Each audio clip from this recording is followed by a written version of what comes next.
Well, if you're familiar with the channel, you may have seen this truck in the past. This is a 96 Toyota Tacoma. We've done some work on past videos, and today it's back here because the engine has some issues. Mainly, they went to start it the one day and, well, it was really hard to start, and then it did start, and now it's making noises. And the main problem is this, which is the front balancer pulley assembly on this, and also drives the oil pump. So yeah, I don't know yet where this video is going to take us, but let's dig into this and see where we wind up.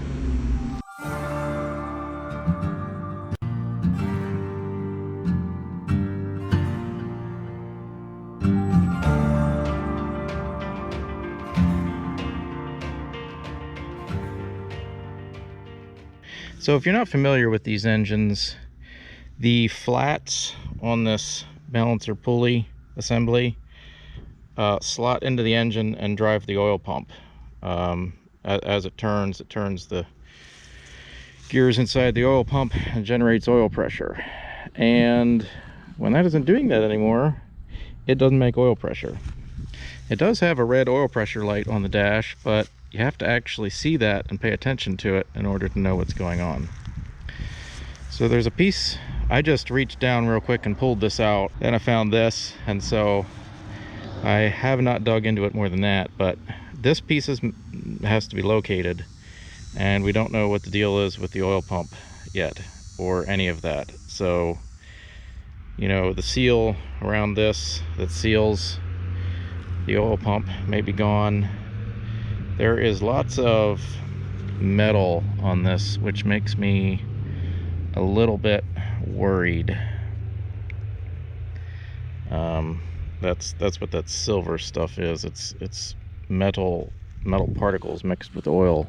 So the first thing I'm going to do is pull off the fan and the fan shroud. I'm just going to pull off these fan bolts right here and lift that out as a group.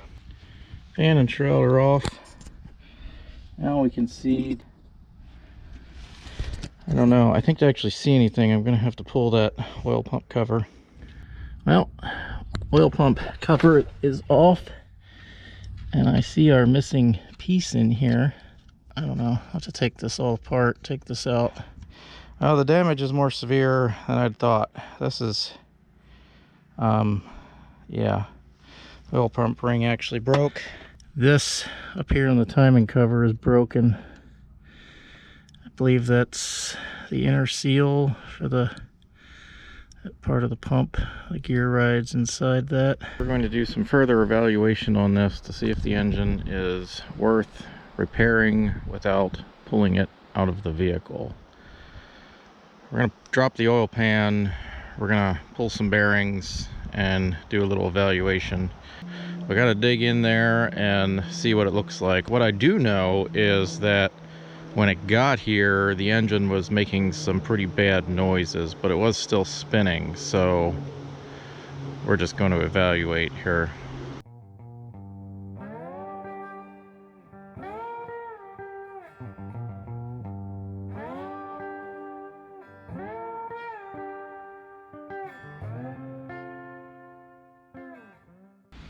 Alright, oil pan is off.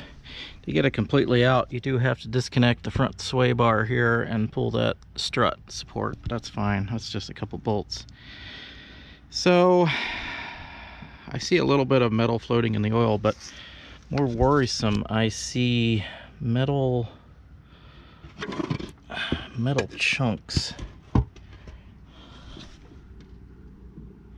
At least a few of them. What other metal do we have in here? Now we do definitely have other chunks of metal. We got lots of metal in here. A mining expedition here. Goodness. Yeah, there's chunks of something. I don't know if that's oil pump or balancer parts or what it is. There's a lot of metal up here, but I don't know. Some of this could be bearing material, but when it comes to pulverized metal, who knows? All right, so I pulled off a rod bearing. I think this is number 2. I mean, it's got a little bit of scoring, but for all we know, that could have been there from the other 238,000 miles in this engine. Let's take a look underneath. Let me show you what we got here. So I think most of the metal hit that Hall sensor magnet and was picked up. There's really not much metal in the pickup tube. There's no metal in the pickup tube. There's like no metal really thrown throughout the engine. The crankshaft journal, I took this cap off of. I mean, it's not perfect, but I think that it has a little bit more life left in it without pulling it, basically.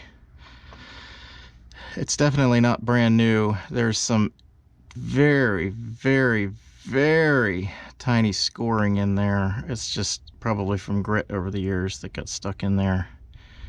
As far as the metal chunks in the pan, I have a feeling that's from the key and the balancer and the oil pump and everything that shattered in here. I think it went right in through that seal, you know, since it's on the inside of the seal already. I think it went in here past the timing chain and fell out into the pan. This engine might be savable. Now, by savable, let me clarify what I mean by that. I don't mean that it's going to be like brand new when it goes back together, and I certainly don't mean that it's going to last another 230,000 miles or whatever it has on it. I don't even know. What does it have on it? 246,000. I doubt that it has another 246,000 miles on it. I guess now that we have some data, I'll go to the customer and see what they want to do. So we're going to run a compression test on this before we go too much further, just because we don't know the condition of the rings. I slapped some ATF and oil down the cylinders, let it soak overnight, and not a lot of it ran through. I was kind of surprised. I don't know that the rings are actually that worn. Anyway, I forgot it was in there, went over to do my compression test and cranked it, and looks like a bloodbath. Anyway, we'll clean that up at a later date. So let's see what we get from cylinder number 1.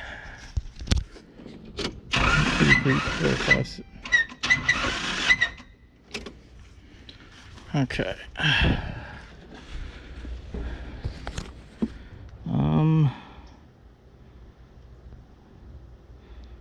Wow. Okay. We were like, let's call that 235.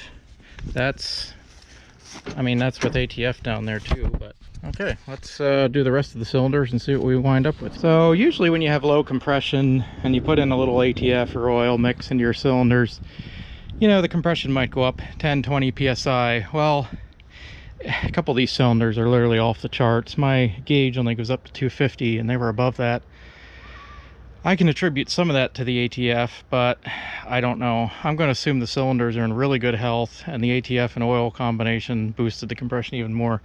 And the compression was so high, it broke the Schrader valve in my compression tester. See, the spring, it uncoiled the spring. The way this works is this goes in the tube in the end compression tester, and as air flows this way, it pushes the valve open. And then it'll shut again against the air pressure inside, and that's how it keeps the air pressure in the gauge between compression cycles. Yeah, I'm gonna say this engine has really good rings in it. So the customer has decided we're gonna do a lower end in-frame rebuild on this. Since we can get the oil pan off, we've already proved that. We can get to all the bearing caps. Some are easier to get to than others, but I'm pretty sure we can get to them all. And of course, you drop the bearing cap and it'll pull the lower side of the bearing, and you can spin the upper side of the bearing out, lube the new one up, and then you can take the upper side and spin it into position after you spin the old one out. Just kind of rotate it around the crankshaft, between the crankshaft and the block. It's not fun, and you got to be really careful because you don't want to damage the bearing. You got to keep everything lubed real good. I'm going to try to film this as well as I can. It's dark and cramped under there, but I'm going to see what we can film. Obviously, it's not a very high-tech procedure, but, you know, if you're interested in watching me suffer as I do it, then, you know, that's probably worthwhile. Then we're going to replace the damaged timing cover. So we're going to pull these accessories off and just, you know, for the most part, lay them off to the side. And then we can pull that timing cover off, replace all that, replace the oil pump. Once we have all that done, we can put her back together again and prime the oil pump and see if the engine still makes lots of noise. So I guess that's enough me talking. I guess I actually have to get to work. Unfortunately, I spilled my coffee, so that's the most important part of my morning. So I gotta get some new coffee, and well, then I gotta drag my carcass under this thing with a camera, and then you get to watch me suffer. So let's get into that. Coffee first.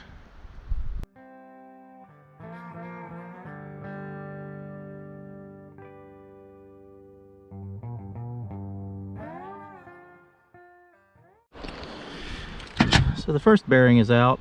We're gonna lube this up, pre-lube it with some 40 weight oil, even though we're gonna have to spin the engine a couple times by hand until we get an oil pump in there, but this will work. We're going to spin the new bearing into place, and you just kind of ease it around the crankshaft. Where'd my torque specs go? So these are, wanted to talk about this. The main bearing caps are 29 foot-pounds plus 90. Connecting rod caps are 33 plus 90. Now ordinarily, anytime you have a plus degree spec where you torque it to a spec and then you rotate it a set number of degrees, that is usually a torque to yield bolt. I have not found anything specifying that these are torque to yield, and I haven't found the manual says to only replace them if they're damaged or the threads are messed up or something. And these don't have the narrow section like a torque to yield usually does. A lot of the time, not 100% of the time, but a lot of the time, a torque to yield bolt necks down for a short section and then back up again before the head. And that's usually the part that stretches. It's made to do that. I don't think these are actually made to stretch. I think that's just the specific torque spec that Toyota used.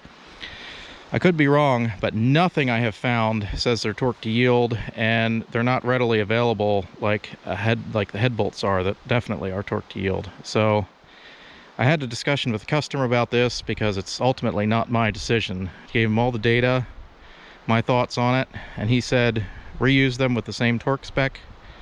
And so that's what we're doing in this case. I don't know what the proper procedure is, so do your own research. Don't do what I'm doing in this case with no research. Don't just blindly follow what I say. You know, make sure you follow your own gut on this, or your own data if you can find it. But that's all I can find. So one thing to note, if you are going to take these off, these are 12-point sockets. So make sure you have a good 12-point socket set that works with those. You cannot take them off with the 6-point. All right, so we'll keep going with this. I will clean up that crankshaft journal and bearing journal really well before I put this on. Then we'll put the new bearings on, we'll torque that cap down, and then we'll move to the next one. More coffee. A job like this, you can just never have enough coffee. Especially because it's fall down here in Florida, and you know, it's dropped down below 60 degrees. So we're all freezing our pants off, basically, is what I'm saying. So gonna get my nice warm cup of coffee out to keep me company this morning.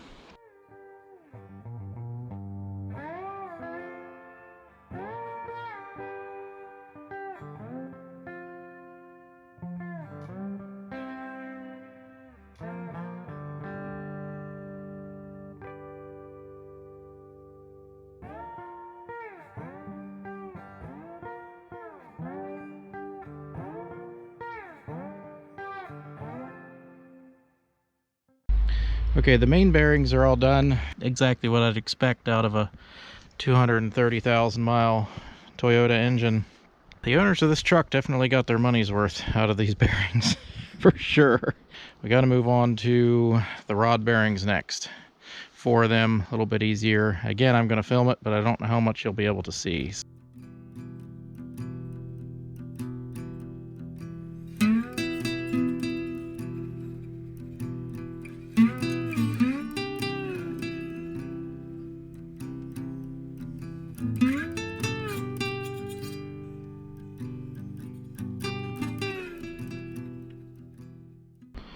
Well, So there's all the bearings. These are the connecting rods in their orders. And these are the orders that the bearings go in. I mean, I did the best I could. And when you have a situation like this, and I explained it to the customer, when you have a situation like this where you're not pulling the crankshaft out for cleaning and remachining, you know, you do the best you can and you put it back together, and there's still a chance, however small, even if you do a good job, there's still a chance that it might fail. Anyway, we got those in. We're gonna finish cleaning up the pan here, and I think sun's going down. Thank you, daylight savings. This took me way longer than I thought. I think this took me about 5 hours. All right, whole pan nice and clean. So in case it's hard to see what I'm gonna do here, I'm gonna point it out ahead of time. I'm gonna take this tensioner off so I can dig down in here a little bit better. I'm gonna take this dipstick cover bolt off, and the alternator bracket has to come off here, the bracketry, and then this lower coolant hose goes into the side of the timing cover here. This stuff has to come off, and then these two bolts on this, there's a coolant line back here. Those are always fun to get to. You don't have to pull the power steering pump because it just bolts into the head here. It doesn't actually connect to the timing cover. I may take it off just for ease of access. When you go to put this stuff back together, it's really nice to have this not here. What you do is you take the pump off the bracket. It's an L bracket here, and you take these bolts out because you can access them through the pulley, and you can't access all these bolts with the pump here. You take the pump off and then you pull that bracket out the side. I may do that just because it's easier to get down there. We can dig down into this thing. I think that's what I'm gonna do in case it's hard to see. So I'm just gonna start at the top and work my way down.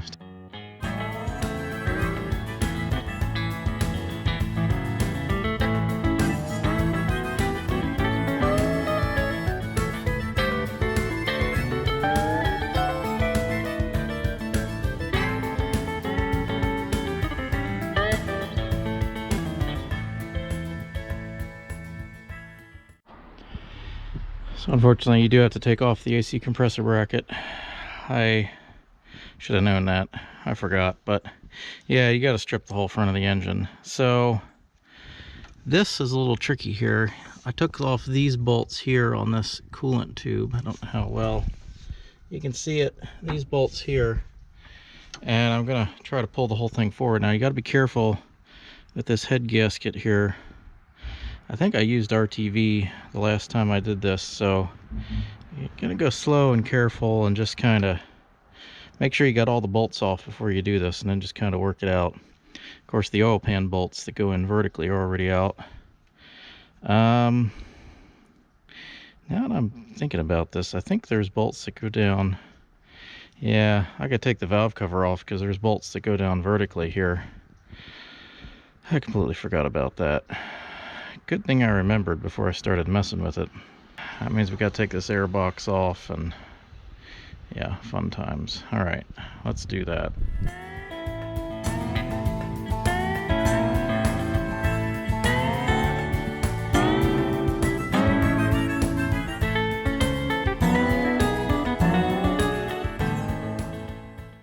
All right, well, the upper end of the engine looks really good still. On our new timing set that we put in a couple years back, still looks pretty new. You can see there's a little bit of, I'm getting a little bit of metal particles off of that because that goes down and around the crankshaft, and it picked some up. Hopefully those will scrub off. All right, let's gently try to ease this off. Okay, we have reached the end of our teardown. One thing I would recommend if you do this and you replace these, put a little RTV in these, because it just leaked down or the whole front of the engine, and I wasn't real impressed with the rubber. I mean, yeah, it's just put a little dab of RTV in there to kind of seal up these rubber things they give you. All right, so we're gonna clean all this up. I'm gonna go along the edges and clean all the seeped oil from years of use. so that I don't push that down into the engine when I put the valve cover back on. We will vacuum that out before we put it back on. And we're going to clean this up and prep to put our timing cover back on. Well, I got what's left of the key out, and very fortunate, didn't jump timing. It kept the back half of the key that drives the timing gear. Unfortunately, the tone ring did not survive. I'm gonna try to clean this up. It's very, very rough from the pulley. I don't want to take off too much metal because, you know, it took off some metal when it went, and I'm going to clean everything up and temporarily put it back together because I got to order these parts. I'm going to put the old timing cover back on it temporarily. It shouldn't hurt anything because, you know, it's just a little dirty, but it'll be fine. You can see the sludge from it grinding all of that junk in there. Surprised more of that didn't go into the engine, but I also want to I took off the timing chain and everything, not just because I have to get that gear off, but I want to clean it up because there's that sludge on it. And fortunately, it only just transferred up here, or just transferred around the gear. It didn't transfer to anything else, or apparently get into the oil passageways. What is that? That's a casting flashing there. We'll get rid of that. Surprised that didn't fall off into the engine before this and cause problems.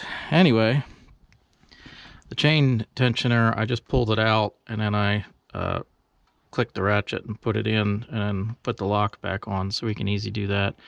And then we'll clean all the metal gunk off of there before we put her back together. So I think I got that cleaned up good enough.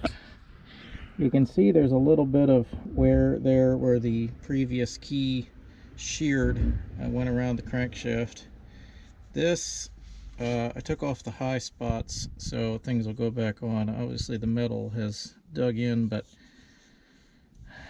I think it should be good enough for our new damper.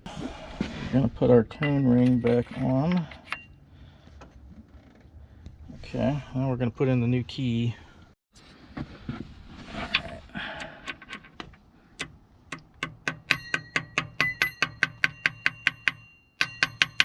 That'll work.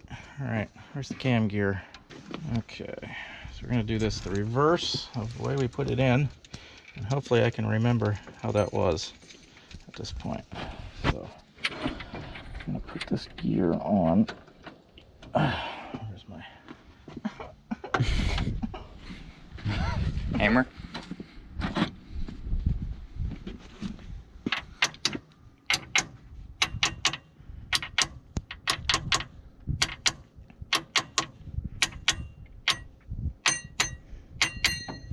Hopefully I got that on the right way.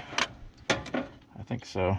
I think the wide part goes out. I can't remember, but I think that's it. Okay, so hang on, I need to get down there. Make sure that doesn't fall.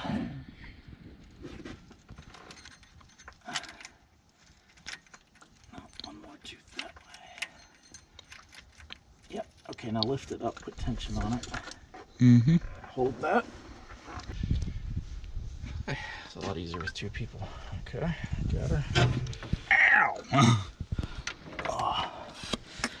And we just gotta slide this on. Ever so gingerly. Ever so gingerly. Where's my hammer?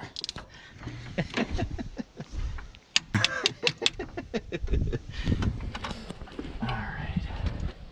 That's good. We had the proper tension on that side like we did when we took it off. Pine needles falling into the That's right. valve cover. Don't give it all the ugga-duggas. It has a torque spec. Just how much? Just hand tight. For a normal person, not you. We're gonna put the tensioner on before we torque this. There we go. I don't want the chain skipping any teeth. Just slide that up and in. And try to remember where this bolt's in here. I think this is the right bolt hole. Looks right. It doesn't look very far back. Well, it's not tight yet. Okay. I gotta get the chain on the tensioner. There you go. I'm sure this has a torque spec, but this is less critical, so I'm just gonna give it 53.5 Ooga-Doogas. Click, click. There. When my wrist snaps, that's about 40 foot-pounds. All right, so what we're working on is this. We got to pull this tensioner release here. So I'm probably not going to be able to see it. I got to kind of take the pressure off with one screwdriver, I think, if I remember right, and pop this pin back together, and then we'll let it go. Ready? You see it? And then it's got this ratchet mechanism that I've showed before that just pushes this out and keeps it from going backwards. So that'll automatically tension your chain. Now we can torque our cam bolt. And if it spins the engine, our gears will stay engaged. My assistant tells me it's 54 foot-pounds. All right.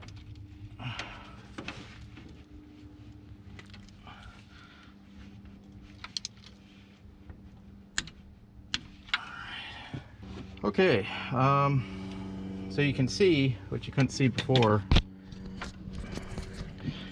This key, only half of it goes on the damper. Okay, I think we're ready to put the timing cover back on. We are going to reuse this water pump. Okay, so we have to take this off and we have to swap the bolts over. So let's take this off first. Oh, good, they're Phillips. Lovely. I like how they mark them so that they know for the warranty, except to prime the pump, you have to actually take this off. Oh, I want to make a note here about priming pumps. In previous videos, I have always done it with Vaseline on these gear rotor pumps. However, I've since found the factory spec is actually to overfill the oil. Basically, you fill the oil up to the level of the pump, and then you run it, prime it without actually starting the engine. And then you drain the oil down again, which is a huge waste of oil. One of the reasons I never do it. I didn't know that was actually the factory way to do it, but it's horrifically stupid. So we won't be doing that. So we're gonna take this pump off, and that'll help. That'll also keep from damaging the seal as we put this, work this in. So, all right, let's strip her down.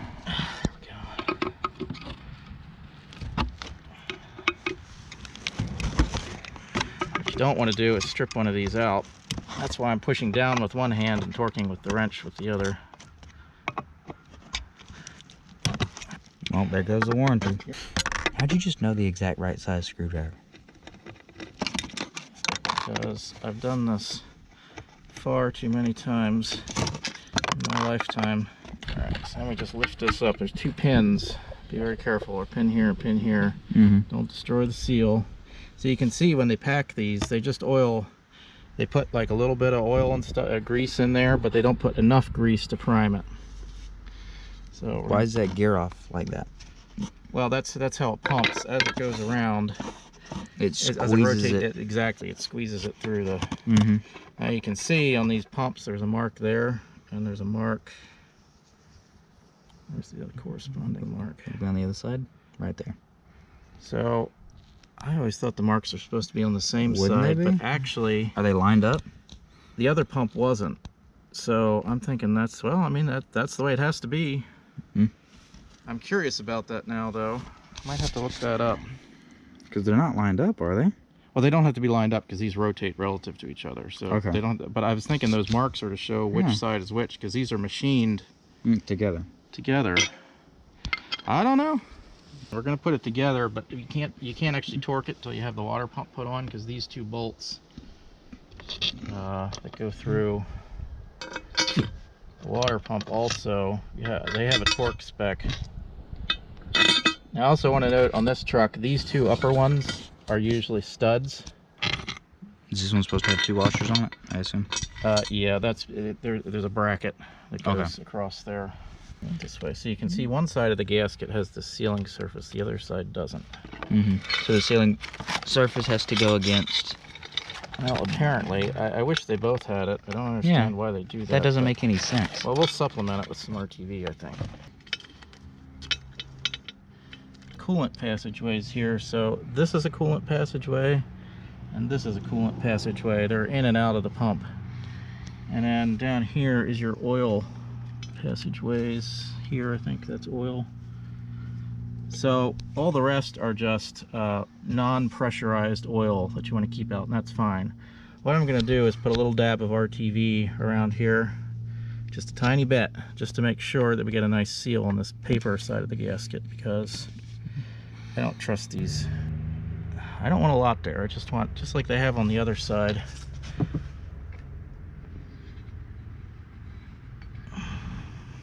So the head gasket comes out and seals around here too. This is just a low pressure oil seal, and since we're putting it back, I want to try to keep that oil in the engine where it belongs. Now obviously some of this will smear off as we kind of put it in place, but we just want enough there to kind of seal the oil behind the timing cover, basically. This is the fun part.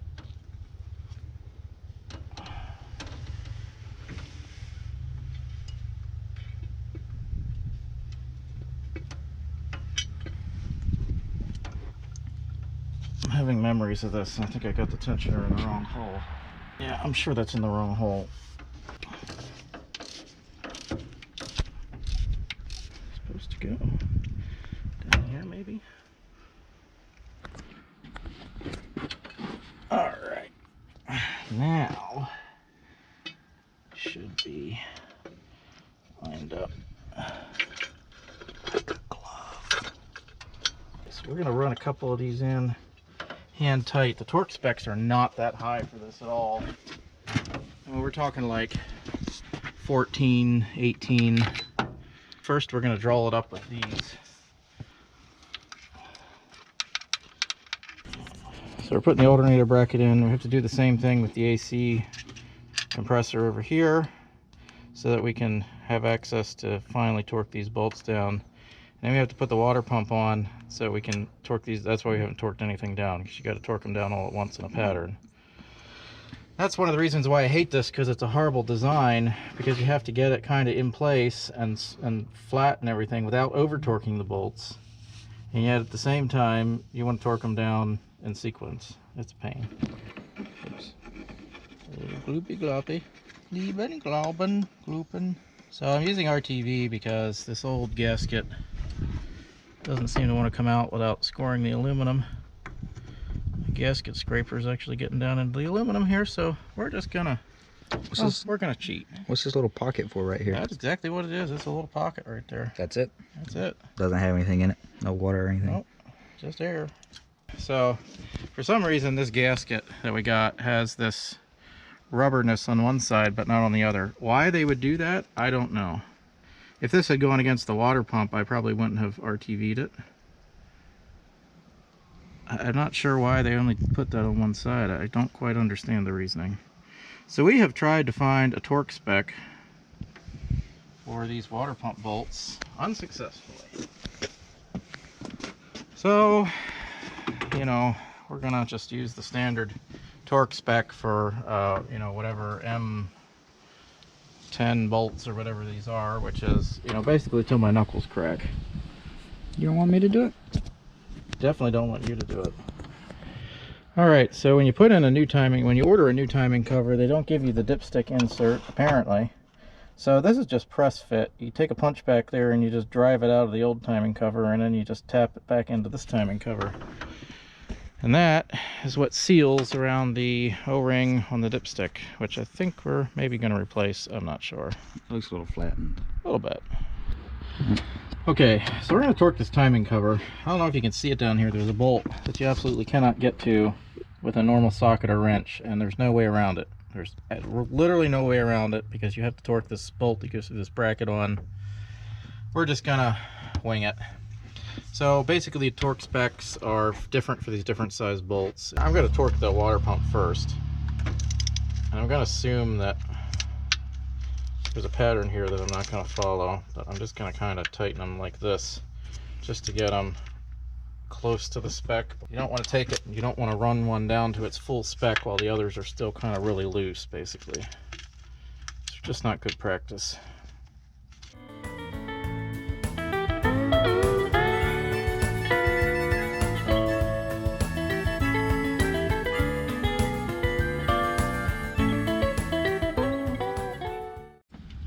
Alright, so we got to put this oil pickup on. We transferred the studs over, which is pretty simple. Just spin them out and you can get a vice gripped on the end of the stud here. Shockingly easy. Would not have guessed. I'm just going to reuse this gasket because I don't have much of a choice because they didn't give me one, I don't think, but we're just going to, you know, over torque them and way over torqued. Perfect. Okay, we're going to see if we can slide the oil pan on now.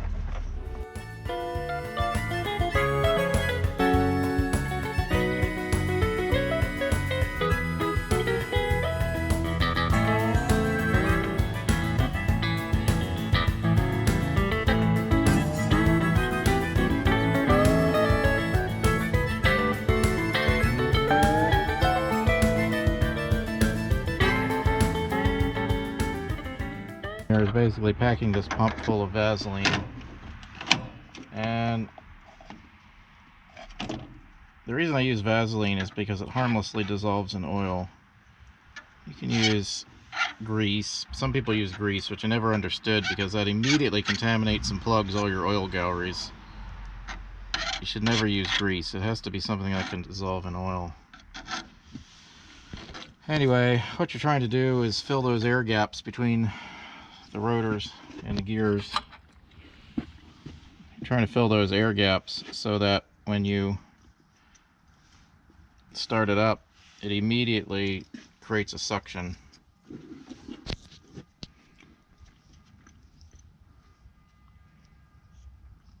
Oil pumps are also one of the reasons you don't want to let these things sit for months at a time without turning the engine over and starting it, because once all the oil runs out of your pump, it can't create suction anymore, especially as the pump gets old and worn, because it can't get a complete seal. Alright, so I'm going to put this, let's see.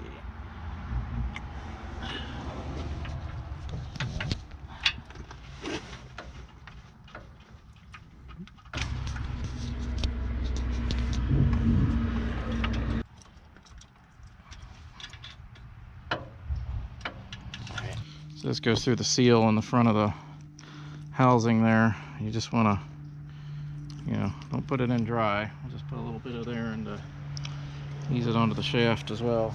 Alright, so when we put this in, these two flats have to be aligned in the oil pump. And I don't remember how I put the oil pump in, so we're going to kind of have to rotate it to seat it as we put it in. I know that the key is up though, so find. Okay, I think we found the oil pump there. Can we turn the pump? Find it.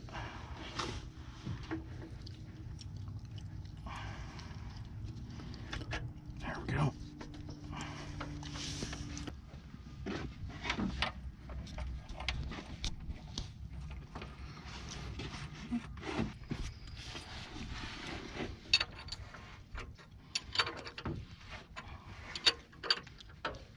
Now we got to put oil in it and valve cover.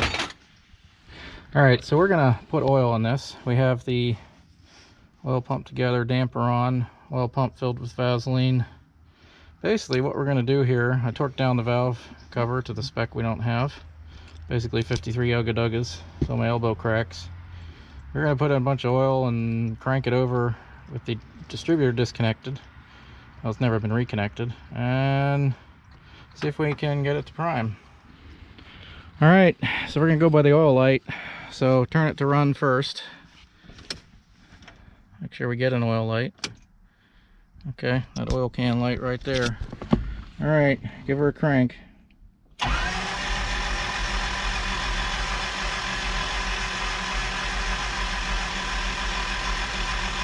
wait, give the starter a break.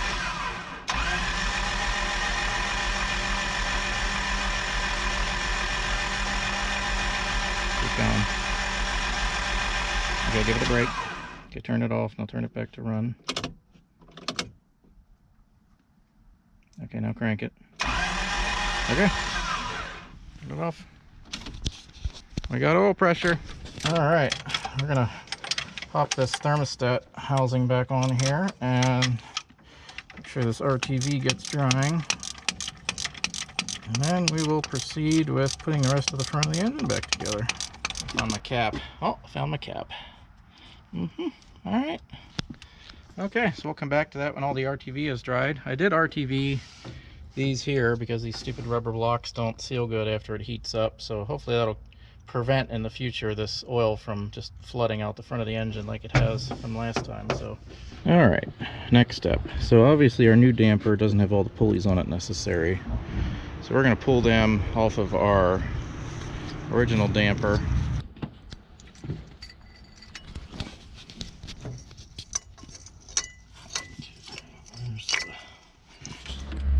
Okay, so next we're going, since while we can get to it easy, we're going to put the alternator belt on, and that is also the fan pulley. Delivery. So, in case you're wondering and you get your belts mixed up, this is the only 5-groove belt on this. Alright, I'll just run this clamp up. Well, Josh thinks he can do it with his fingers. He's like, challenge accepted. Can't get a grip on it. You know, kids, I always want to try it. I had to try. And failed. Now we got the proper tool. And by that I mean not Josh's fingers. Alright. And next we will put on the AC belt. Alright, so we have the AC belt on. In case you're wondering, that's the short one, because the power steering belt goes way up around this tensioner on the front and up around here. So we're going to put this tensioner back on here, and we're going to put the power steering bracket on and basically reverse all that. And then we can slot the fan down in here and just put all the little stuff back together. We're going to put this fan and shroud in together, since it's easiest to do it that way. So I'm going to do this without damaging the radiator, your fingers, or anything else. That's the general procedure. And then of course you can't see anything down there. So Josh is putting the fan bolts in, and fan nuts. And he's having a joyful time doing it too, as you can tell. So this is the easy way without pulling the radiator. We've almost got one tight. Anyway, next step is we're going to put the upper radiator hose back on, and then we're going to put the airbox back on, and then we're going to go do the fun job of putting the sway bar and front subframe connector back in that we removed to pull the oil pan. I want to hear this engine run. Oh, you think it's going to run? All right, we got the sway bar and that front cross member reconnected. Airbox is back on. All this is back together. We just have this to put back on here when she runs. And fluids. We're going to top the oil off, we're going to put coolant in it, and then we're going to do a startup, hopefully. Okay, we got fluids in it. We're going to give it the initial startup, make sure it builds oil pressure again, and that it doesn't make any loud noises. So Josh, do the honors. Battery's not on. And the battery's not on. Well, that was anticlimactic. Okay, hold on. You know, I thought about it just for the dramatics of it. Oh, just for the dramatic anticlimax. Okay, and contact. All pressure. Okay, let's listen to it. She's smoking because all that ATF in the cylinders.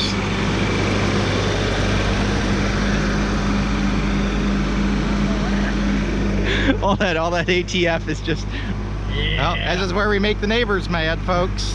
Woo, buddy. Okay, shut it off. Lord. Woo! Hold on, I gotta get back out of the smoke, and we'll pull the dipstick. Let's let the smoke clear. Drink it in. Drink it in. All right, let's check the oil. Not bad. Let's start it up and burn off some more of this ATF. Make sure the smoke clears and everything's out of the cylinders, and make sure those O2 sensors are completely coked up. I like how we get instant oil pressure though, that's fantastic. Oh, we know the cylinders were well lubricated. And of course we're burning some off the engine too that I sprayed all over the engine compartment accidentally. Give her a little bit of throttle action there. Okay, let me listen at the engine when you do that.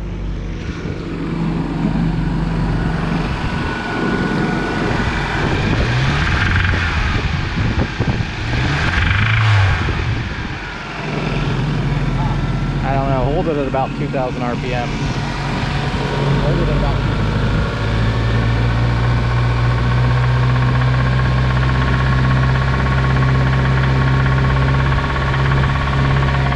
got a little bit of a knock there.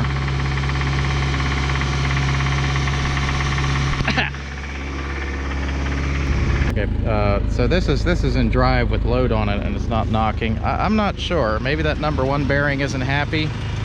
I did think that was a possibility, but I do not like that. I don't like that knock at all. Okay, so just as a quick test, number 1 was the worst of the bearings. I'm going to pull the number 1 spark plug just so we don't. Okay, number 1 spark plug wire, and Josh is going to start it up and we'll see if that changes. We'll see if we can hear the sound of the knock over the engine differences, because it's going to sound different on 3 cylinders. But start it up, try to don't run it too long with that cylinder. That's not the right button. So you're going to start it up, bring the throttle up, try to make it knock, and then shut it down regardless of what happens. So, okay. Fire in the hole.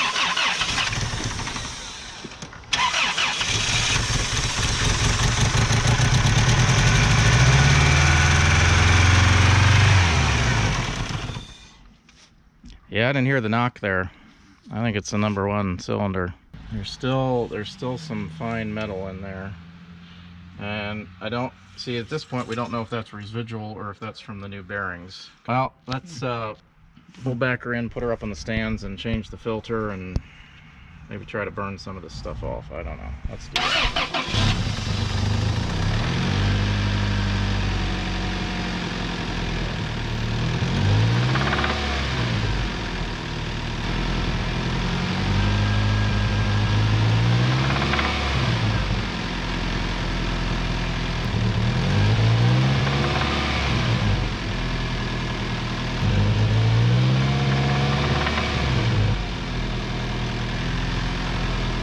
Shut it down.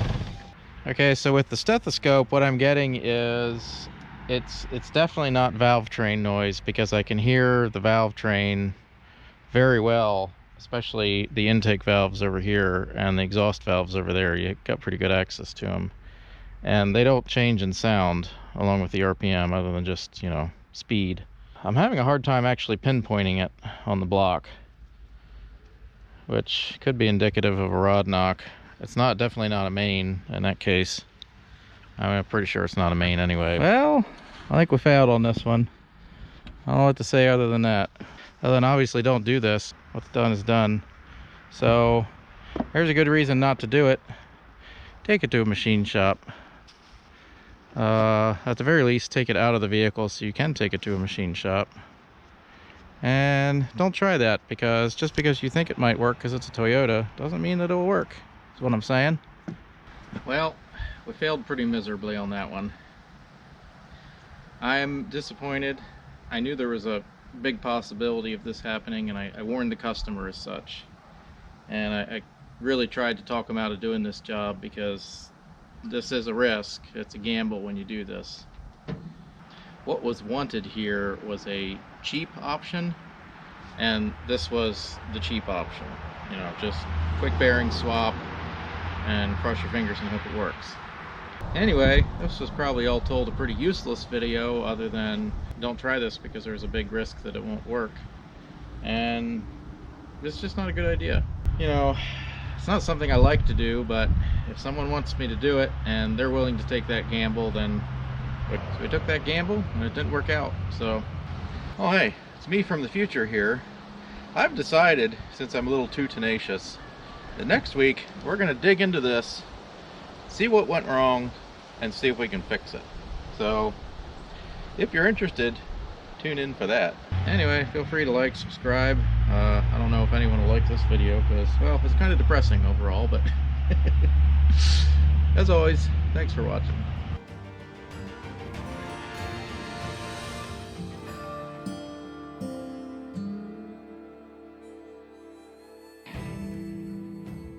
Next step, we're gonna put the upper radiator and I haven't even drunk anything yet today. You do not look comfortable at all. So many times I've done this, and this must be what it looks like from the outside.